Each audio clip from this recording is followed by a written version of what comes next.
Welcome back to the podcast. I am joined here today by Miss Carrie Brett, a teacher of Eastmont School District, and our topic for the day is going to be corporal punishment. So first, I want to open up and ask, what's your views on corporal punishment? I have mixed feelings because I was brought up when that was allowed in schools and kids behaved way better than they are today. By all means, we got a pop or a slap with a ruler, but we didn't ever, it wasn't like abuse in my eyes. And then we knew not to repeat that behavior. Okay. Seems that you have experienced it before, correct? Yes. So can you share an experience you've had before with this kind of punishment? When I was in first grade, I was talking while the teacher was, and so I had to stand and got slapped with a yardstick on the back of my leg and told to go sit down. And I can still remember it, but I did not ever repeat that behavior again. She put a stop to it. And to this day, again, I remember it, but I don't feel that it affected me in a negative way.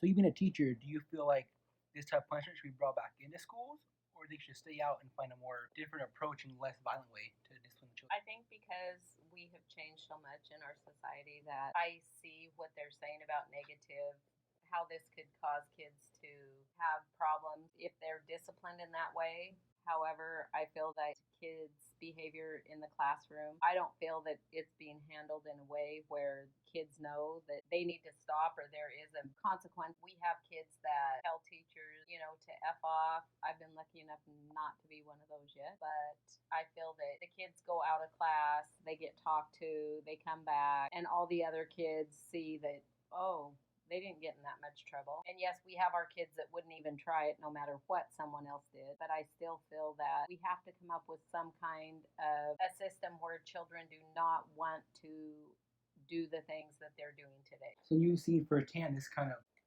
actions and lack of discipline. What do you think would be a good, effective way to discipline these kids without having such a big effect on them? I'm not sure of what they could do differently.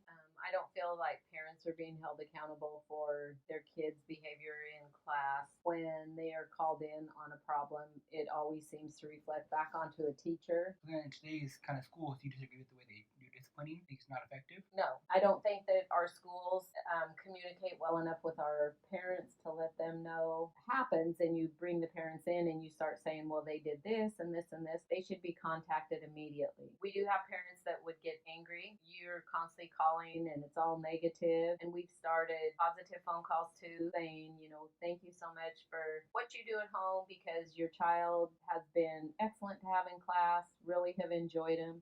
But those repeat offenders in our schools, I'm not sure what the answer would be to what we can do differently, but something has to change. The discipline at home has changed big as well. So even when I was a kid, a parent wasn't afraid to pop their kid once or twice. And for nowadays, parents are so afraid to hit their kids, even pop them once. It's like children, they get away with everything they do. There's no consequence, so they feel like they can get away with it. Yes, I see that a lot. And I always go back to, yes, we did have spankings. Yes, parents were able to spank their child. By all means, I don't believe in paddles where children are beaten and have marks, but a lot of times even just that pop on the bottom to show you we're disappointed in your behavior, and then drop it, just drop whatever happened and move on.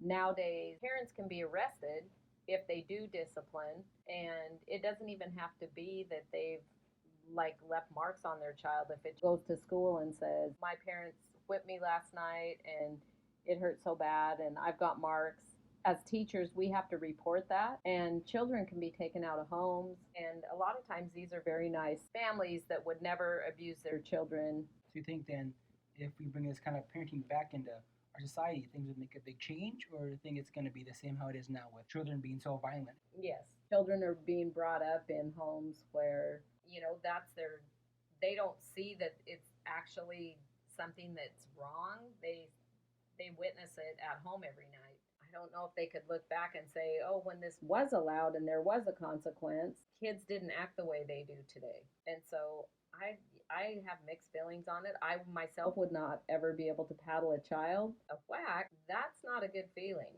And I think that instead of them becoming violent, I think that they might know my school is a safe place everybody, is kind to me here at school, and I need to not act this way.